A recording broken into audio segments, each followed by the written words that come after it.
warahmatullahi wabarakatuh. Waalaikumsalam warahmatullahi wabarakatuh. Alhamdulillahil aliyyil qadir, wassalatu wassalamu ala nabiyil bashir nadhir wa ala alihi wa ashabihi alladhina salaku tariqahul munir, amma ba'd. Faqala Allah azza wa jalla fi kitabihil karim: wa man ahsanu qawlan mimman da'a ila Allah wa 'amila shalihan wa qala innani minal muslimin.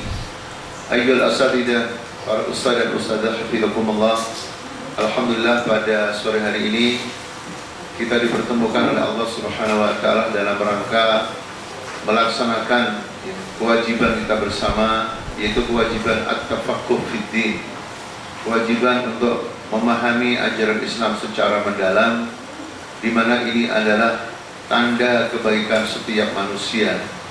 Sesuai dengan hadis Rasulullah sallallahu alaihi wasallam yang diriwayatkan oleh Muawiyah radhiyallahu anhu, Nabi bersabda, "Man yuridillahu bihi khairan yufaqihu fid din." Barang siapa yang dikehendaki Allah kebaikan, niscaya Allah fahamkan dia tentang din, tentang Islam secara mendalam. Dan kajian kita ini akan mengambil tema ad-dakhil fid dakwah.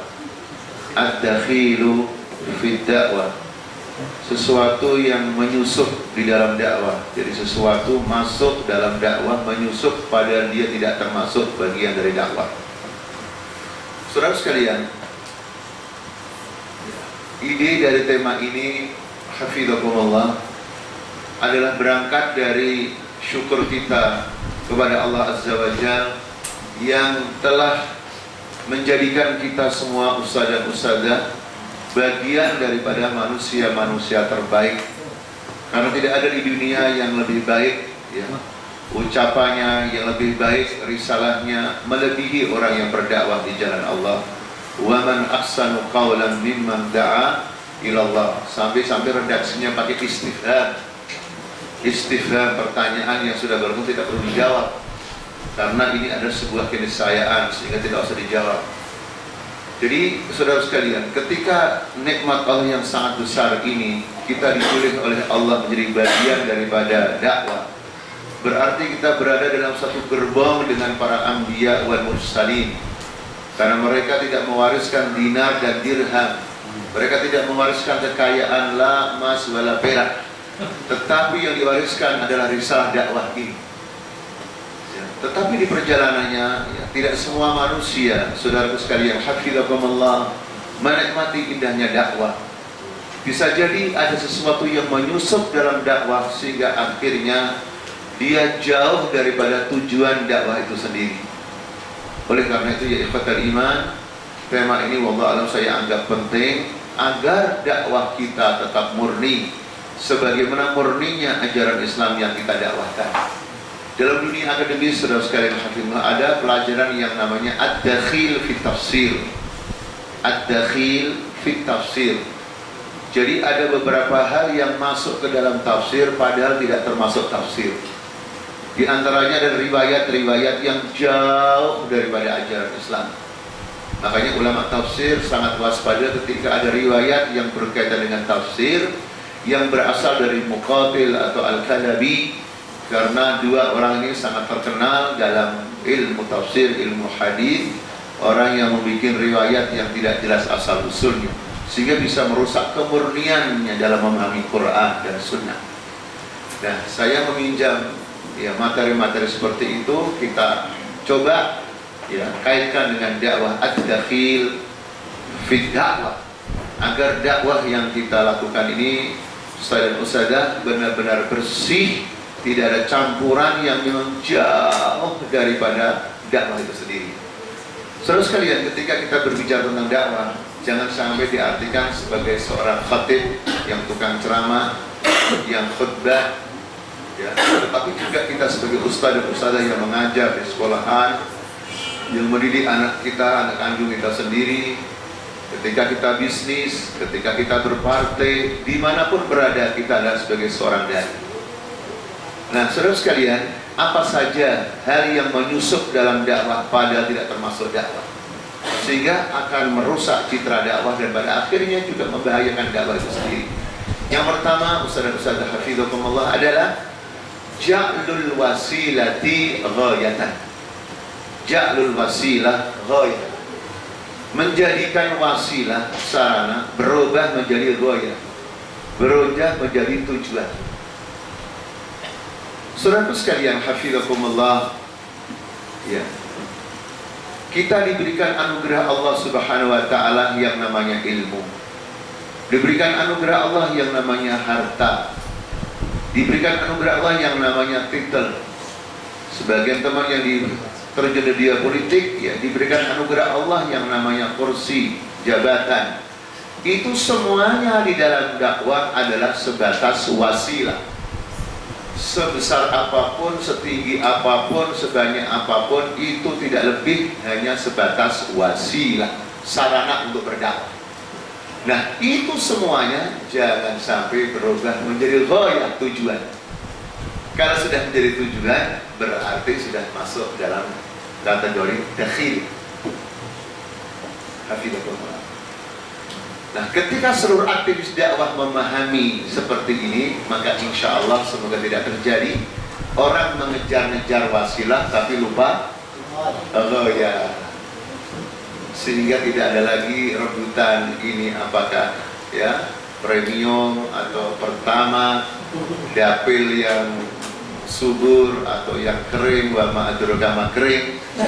Karena apa? Tujuan kita semuanya dimanapun berada, Bapak Ibu sekalian, saya adalah Allah.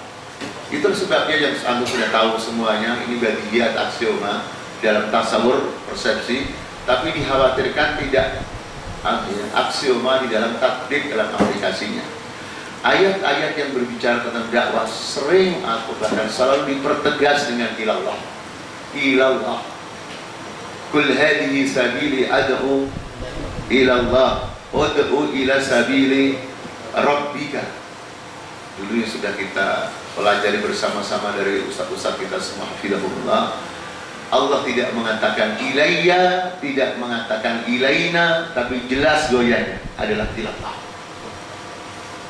Nah, ketika berubah bukan ilallah, bisa ilaihi, bisa ilaiha, saudara sekalian, maka ini sudah masuk ke dalam perangkap apa? Ad-dakhil. Ad-dakhil. Sehingga sudah tidak murni lagi dalam. Ini yang pertama, hafizahum. Yang kedua adalah di antara bentuk ad-dakhil fi dakwah, hal-hal yang masuk ke dalam dakwah, yang menyusup dalam dakwah padahal itu tidak termasuk dakwah, adalah al-ijtihadu fi mawridin nas. Al-ijtihadu fi mawridin nas, berijtihad, ya, di dalam hal yang nasnya sudah jelas, sudah ada. Bagaimanapun pentingnya akal, bagaimanapun pentingnya istihad, istinbat, istidlal, hafizakumullah, ya, pendapat, ya, ibtikarat, inovasi baru, apapun namanya, itu tidak boleh, ya, menabrak nas yang ada. Kalau Allah sudah mengatakan itu haram, ya haram. Jangan, Ustaz, ini memang haram, Ustaz, atau subhat, tapi kan untuk kepentingan dakwah. Tapi untuk kepentingan dakwah, saudaraku, kalau ada orang mengatakan seperti itu, siapapun orangnya, itu sumbernya tafsir Jalalain atau tafsir jalan lain. Al-ijtihadu fi mawridin nas. Jadi kalau sudah ada nas, istihad dari siapapun, pakar apapun namanya, itu sudah merusak dakwah, karena itu bukan bagian dari dakwah. Makanya ada ungkapan dalam kaidah Islam, la ijtihada fi mawridin nas, tidak boleh beristihad ketika nas sudah ada. Dari orang sehebat apapun, tajribah dakwahnya, pengalaman dakwahnya sepanjang apapun, tidak bisa itu semuanya, ya, ikhwatul iman, menabrak nas. Nas itu maksudnya adalah teks Quran dan hadis yang sudah jelas, ya, jelas maknanya, jelas urutnya kalau itu seandainya hadis. Yang ketiga, ya, ikhwatul iman, hafizakumullah, tarku mizanis sama. Tarku mizanis sama, meninggalkan timbangan langit, meninggalkan, ya, paradigma wahyu. siapapun orangnya di dunia, secemerlang apapun pemikirannya, tetap timbangan dalam dakwah, bahkan timbangan dalam kehidupan secara keseluruhan adalah timbangan langit. Ini bisa kita lihat Ustaz dan Ustazah dari sababun nuzul yang sudah populer, familiar dengan kita semuanya, yaitu sebab turunnya surat Abasa. Nabi SAW mempunyai pertimbangan yang luar biasa ketika mendakwai sonadi Quraisy, elit Quraisy. Dan kita tahu Ustaz dan Ustazah di Mekah dalam keadaan minoritas, diteror setiap hari, dana belum banyak. Kemudian ada kesempatan mendakwai para tokoh-tokoh Quraisy. Bukankah itu kesempatan yang luar biasa? Kalau bahasa orang sekarang disebut ngidullah sia-sia, akan jadi payung politik. Boleh saja payung politik, tapi jangan sampai lupa payungnya Allah Azza wa Jalla. Maka ketika datang Abdullah bin Maktum radhiyallahu anhu dengan mengatakan, ya Rasulullah, alimni mimma 'allamaka Allah. Wahai Rasulullah, ajarilah aku dari sebagian yang engkau telah diajari oleh Allah, diberikan ilmu oleh Allah. Subhanallah, bagaimana tawaduknya orang yang belajar, yang harus saya ikuti, yang harus kita ikuti semuanya. Seorang mutarabbi, seorang murid yang bernama Abdullah bin Maktum sangat sopan. Jadi ketika minta diajari, bunyinya pakai min alimni mimma 'allamaka Allah. Tidak kau, ya Ustaz, keluarin semua ilmunya Ustaz, keluarin semua. Nah, itu namanya mutarabbi yang songong. Orang diduga. Itu sebagian. Tapi Nabi bersemangat sallallahu alaihi wasallam tetap mendakwai sonadi Quraisy beberapa kali, dan bahkan Nabi sallallahu alaihi wasallam bermuka masam dan berpaling. Turunlah ayat Abasa wa tawalla an ja'ahul a'ma.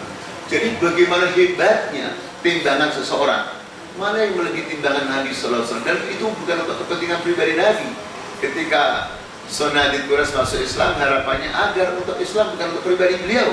Itu pun diaitab, ditegur oleh Allah agar Nabi sallallahu alaihi wasallam tetap komitmen dengan mizan sama timbangan langit.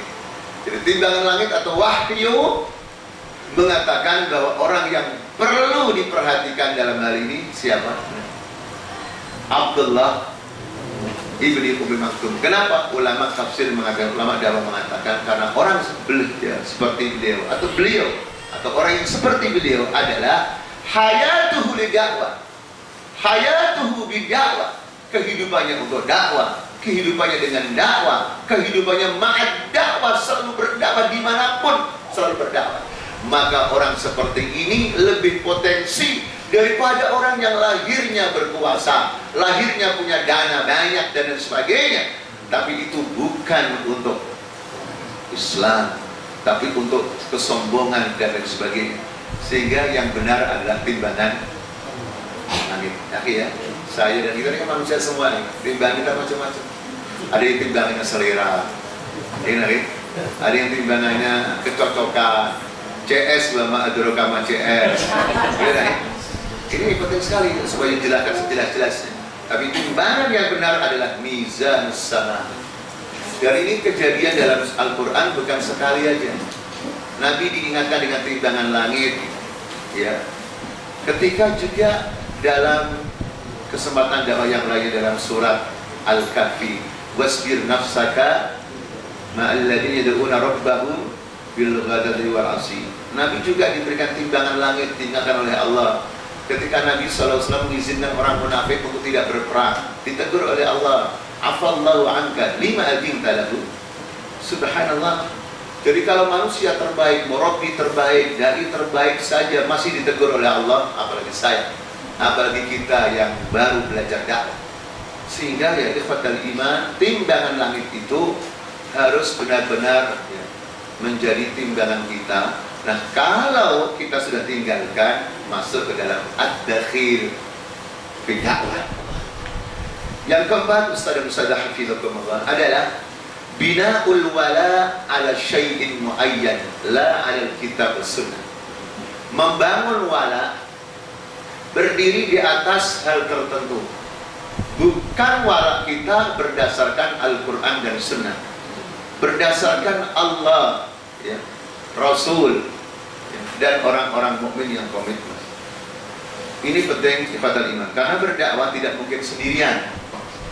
Dakwah pasti kita lakukan secara berjamaah, dan jamaah itu banyak orang, dan banyak orang itu macam-macam seleranya, macam-macam gayanya, macam-macam pola hidupnya, hafizahullah, macam-macam kecenderungannya.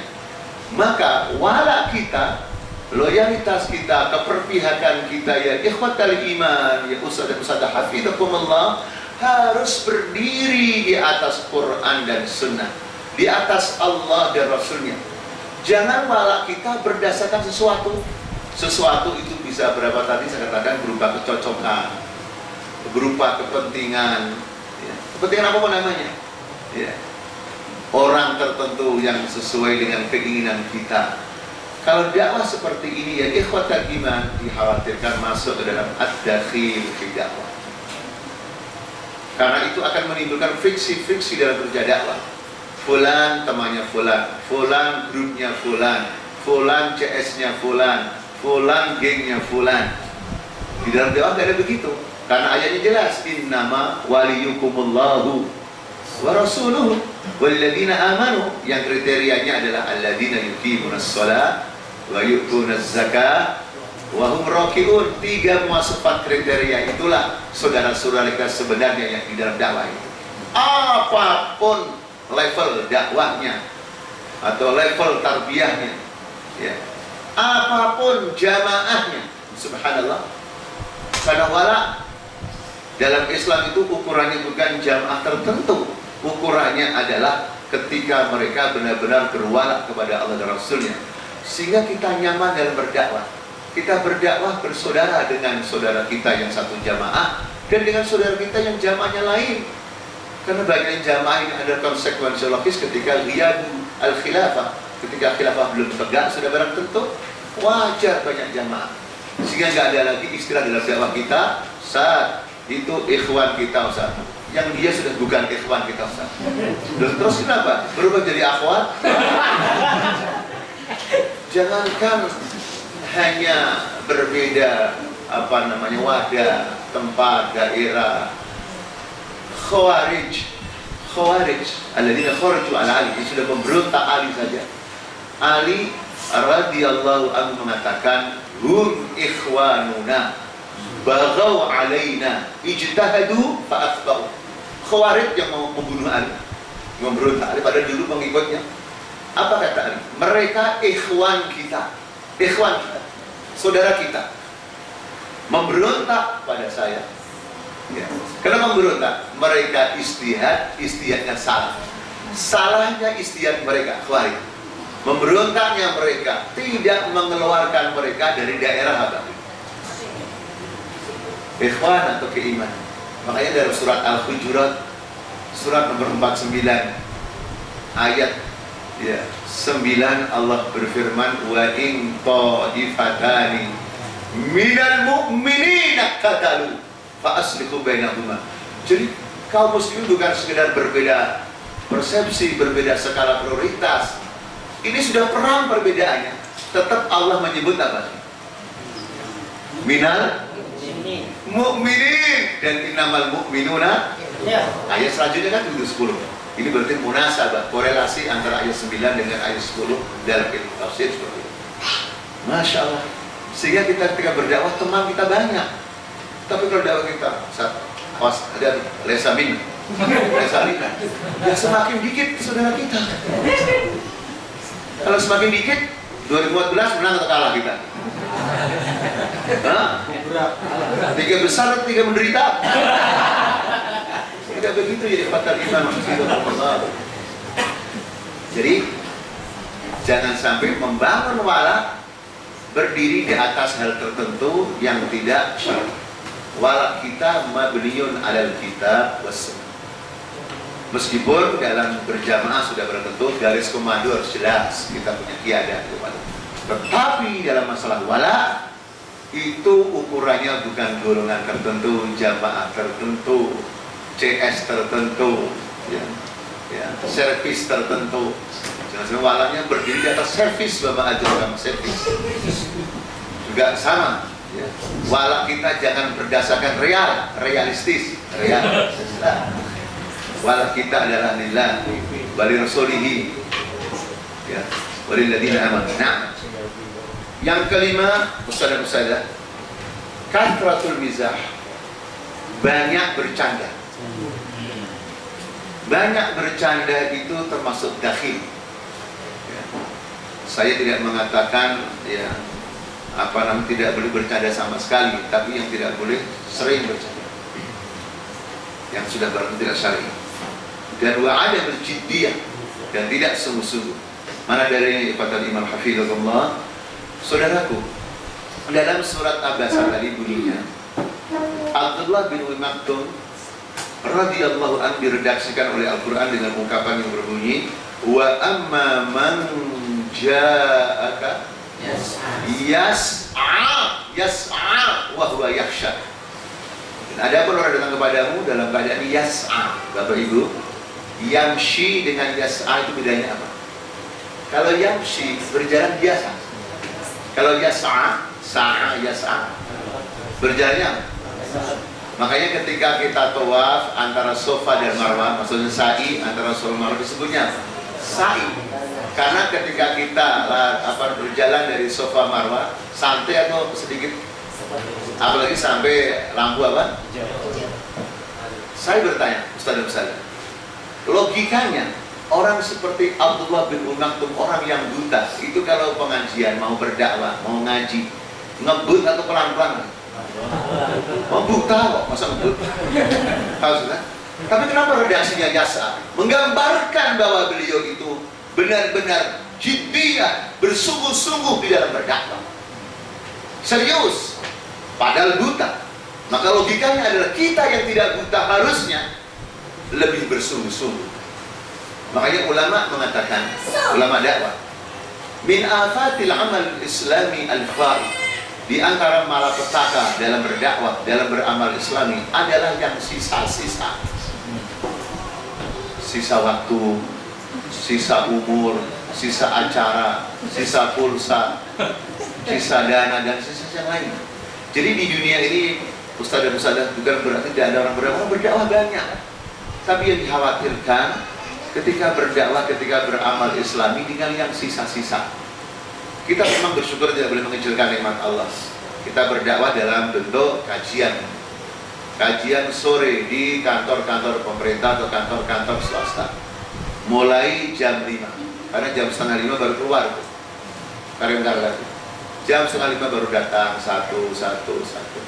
Jam 5 baru 5 orang. Ya, jam 5.10 masih mulai, masih hidup. Jam 5.20 sudah mulai ngantuk. Jam 5.30 udah pada tidur. Setengah 6 lewat sedikit meninggal dunia semua orang. Kenapa jam 4.5? Dia karena bisa. Bagaimana dia hafal Quran, hafal sunnah, hafal qaidul fikih, hafal qaidul rumah, tidak mungkin. Sehingga yang pintar ustadznya aja. Pengajian sudah 15 tahun, yang pintar yang jadi alim ustadznya saja. Ini berbeda dengan dakwahnya Nabi SAW dan sahabatnya. Nabi SAW meninggal dunia, masih banyak ulama para sahabat. Abu Bakar meninggal dunia, masih banyak ulama. Dan pertanyaan kita sekarang, ketika kita berdakwah, seandainya kita dipanggil oleh Allah semoga panjang umur semua Ustaz sadar. Pertanyaannya, jamaah kita berapa yang jadi ulama? Kalau jadi mubalik banyak, karena modalnya yang penting bisa.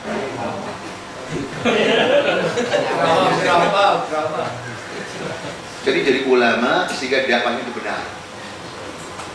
Ini jadi pertanyaan saya sendiri dan kita semua kepada Imam Hafizahullah. Oleh karena itu jangan banyak bercanda. Nabi bercanda tapi bercandanya islami dan tidak sering. Contoh yang islami, ketika seorang nenek tanya pada Nabi, ya Rasulullah, apakah saya masuk surga? Tidak. Neneknya nangis, terus diluruskan, nanti kalau kamu masuk surga itu jadi gadis lagi. Kalau bahasa kita ting-ting 24 karat. Neneknya ketawa. Itu bercanda, tapi benar. Benar, karena di surga tidak ada nenek-nenek. Karena di surga ada dua kawan iba at-taroga.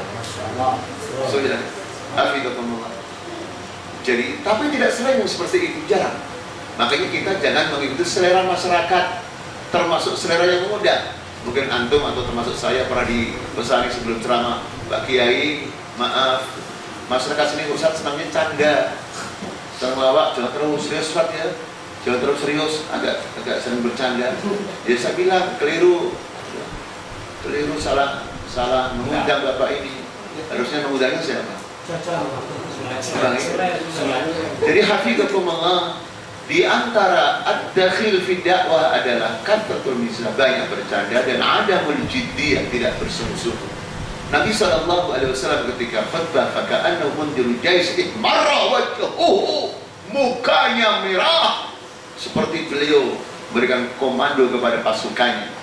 Jadi kita jangan sampai terbentuk oleh lingkungan.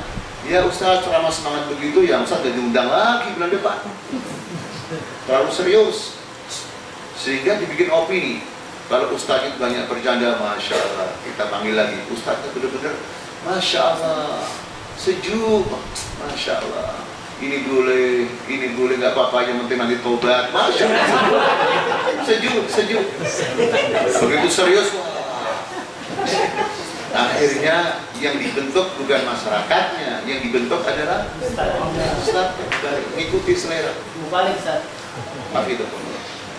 Ini termasuk ad-dakhil fi dakwah yang harus kita hindari. Yang keenam, Ustaz dan Ustazah hafizakumullah, as-sukutu 'alal munkar wa tarkul amri bil ma'ruf atau tarkul hisbah. Diam ketika lihat kemungkaran. Enggak enak. Yang berbuat mungkar adalah ya orang tua kita atau senior kita atau guru kita. Tidak boleh seperti itu, karena hadisnya jelas, tidak membutuhkan syarat. Man ra'a minkum mungkaran, pakai fa, cepat dirubah sesuai dengan kemampuan. Bisa biyadi, ya, bisa bilisani, ya, bisa biqalbi, tapi sudah benar yang paling utama adalah biyadi. Jadi jangan sampai bilang gak enak. Ustaz gak enak, Ustaz. Beliau kan murabi saya, Ustaz. Mertua saya, apalagi calon mertua saya. Bisa gak jadi. Sama manusia bilang gak enak. Sama Rabbul manusia, Rabbun nas, Tuhannya manusia, enak-enak saja. Maka jamaah dakwah manapun di dunia ini yang membiarkan kemungkaran padahal mereka lihat adalah sebuah jamaah organisasi yang cepat atau lambat akan hancur. Karena itu sudah kaidah dari Allah, sunnatullah. Ayat 25 yang sudah sering Ustaz sampaikan dalam surat Al-Anfal, wattaqu fitnatan la tusibanna alladhina zalamu minkum khassah wa'lamu anna Allah syadidul iqab. Ini biasanya dalam tafsir bil ma'thur dikaitkan dengan hadis Nabi, karena hadis fungsinya juga menjelaskan Al-Quran. Setelah tafsir Al-Quran bil Quran, yang kedua tafsir Al-Quran Sunnah. Hadis yang diriwayatkan oleh Abi Bakar As-Siddiq radhiyallahu anhu, Nabi bersabda, idza ra'an nasu al-munkara wa la yughayyirunahu yushikullah ayyuhum bi iqabi. Apabila masyarakat melihat kemungkaran, manusia melihat kemungkaran lalu tidak merubahnya, maka hampir-hampir Allah meratakan adab muslim pada mereka. Jadi yang berbuat mungkar mungkin satu orang, tapi teman-temannya mendiamkan, maka yang malu, yang rusak, yang hancur satu atau semuanya? Semuanya. Itu qaidatul hayat, kaidah kehidupan. Qaidatul dakwah, kaidah dakwah yang tidak akan berubah, karena sunnatullah wa lam tajid li sunnatillahi tabdila. Makanya tidak boleh siapapun orangnya membiarkan kemungkaran. Dia harus menyampaikan, merubahnya. Masalah berhasil atau tidak itu adalah Allah yang menentukan. Ya. Jadi jangan sampai selalu nggak enak, karena nggak ada dalilnya nggak enak itu. Nggak ada satupun ayat sepotong hadis yang mengatakan robalah kemungkaran. Ya, jika kamu melihatnya, kecuali kalau kamu tidak enak. Nggak ada ya kuah hafizakumullah. Nggak ada ya hafizakumullah. Nah, yang ketujuh, Ustaz hafizakumullah, adalah adam sidqi fil qawli wal amal, atau adamul muwafaqah bainal qawli wal amal. tidak jujur dalam ucapan dan perbuatannya, atau tidak sinkron antara ucapan dan perbuatannya, itu termasuk dakhil, hal yang menyusup dakwah dan membahayakan dakwah. Karena ayatnya jelas dan tidak membutuhkan tafsir aja, jelas yang jelas yang membutuhkan tafsir. Ya. Hafizakumullah. Ya ayyuhalladzina amanu lima taquluna ma la taf'alun. Kabura maqtan indallahi an taqulu ma la taf'alun. Ulama tafsir mengatakan, ulama lughah mengatakan al-maqtu min qafta. Al-maqtu maknahu al-ghadab syadid. Al-ghadab syadid. Kebencian, murka Allah yang dahsyat. Kalau ada orang mengatakan tapi tidak mengamalkan. Subhanallah, memang seimbang, adil. Orang yang berdakwah pahalanya lebih besar daripada yang lainnya, terbaik.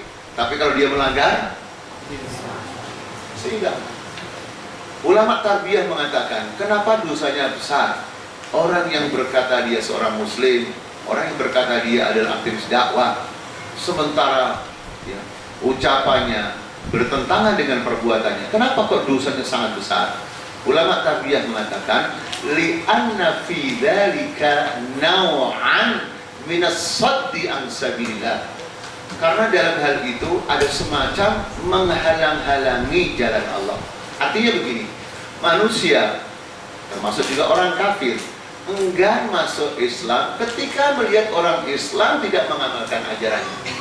Contoh mudah saja, sebuah peristiwa di dunia barat, ketika seorang suami mempunyai istri kafirah, entah ahli kitab, Yahudi atau Nasrani, bertanyalah suaminya, saya heran wahai istriku, kamu ini sudah lama menjadi istri saya, kok sampai sekarang belum mau masuk Islam? Kenapa? Kenapa? Maka istrinya menjawab, bagaimana mungkin saya tertarik dengan Islam sementara saya melihat sendiri orang Islam melakukan perbuatan yang menjijikkan. Saya yang tidak Islam saja tidak melakukan. Maksudnya zina.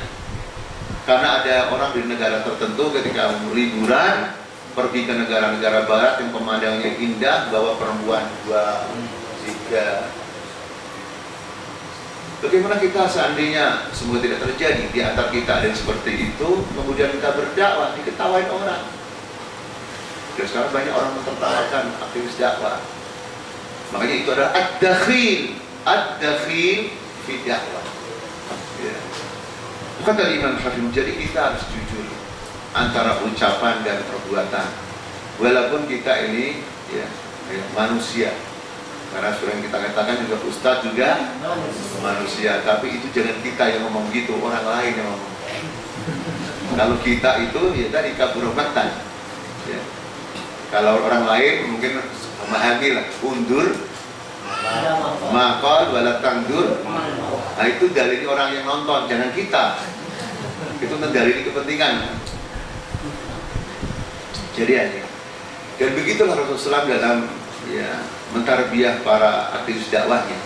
Seperti yang diterangkan oleh Abi Abdurrahman As-Sulami rahimahullah, meriwayatkan ungkapan para sahabat yang ungkapannya maknanya, kunna la natajawazu asyra ayatin illa wa na'lamu ma fiha wa na'malu bima fiha. Kami ketika belajar Al-Quran dengan Nabi, kami tidak pernah lebih dari 10 ayat.